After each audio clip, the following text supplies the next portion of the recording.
Welcome back to Final Score Friday. The Lady Tigers from J.R. Tucker, nice enough to be with us tonight, even though their team played 24 hours ago. We're going to get to their highlights in just a moment, but also in the West End, one of the four undefeated teams coming into tonight put that mark on the line as TJ visited Mills Godwin, a team they only have beaten once in 31 tries before tonight. You had to go all the way back to 1991 to find the last time the Vikings beat the Eagles, but this year's team had as good a chance as any, coming off back-to-back shutouts and only allowing 19 total points this season. Godwin came in 5-1 on the year, looking to equal their win total from a year ago. First half, it's homecoming tonight out in the West End as well.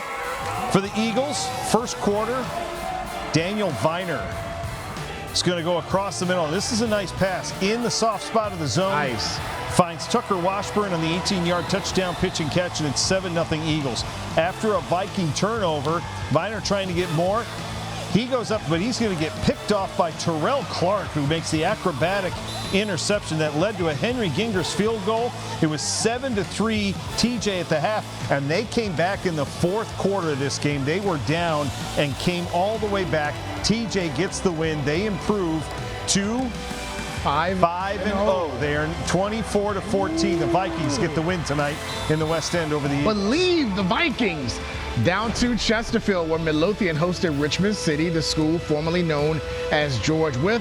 The Bulldogs had not beaten the Trojans in some 20 years. Early on, Gibson crossed to D.K. Chapman, a 12-yard score, 7-0 Trojans at that point. Then the defense comes through. They force the turnover, and Knox Berry will come up with the fumble recovery right to him. That will lead to this cross to Berry that will set up then a 5-yard touchdown run by Chapman. Trojans continue the streak. It's now 21 in a row as they defeated the Bulldogs 38-12.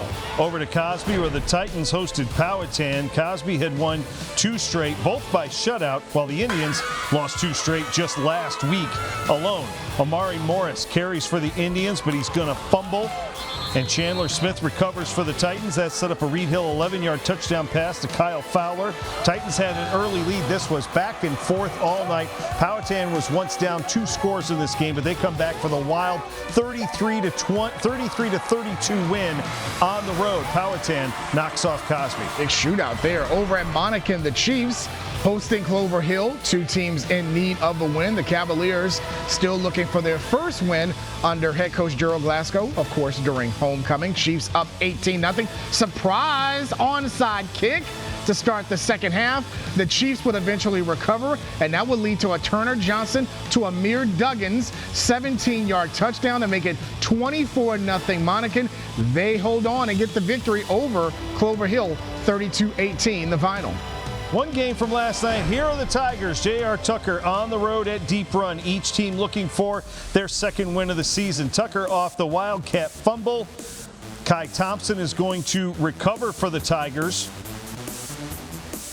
And that would then, as they are driving in, they fumble. It's recovered by John Pham, returned to midfield.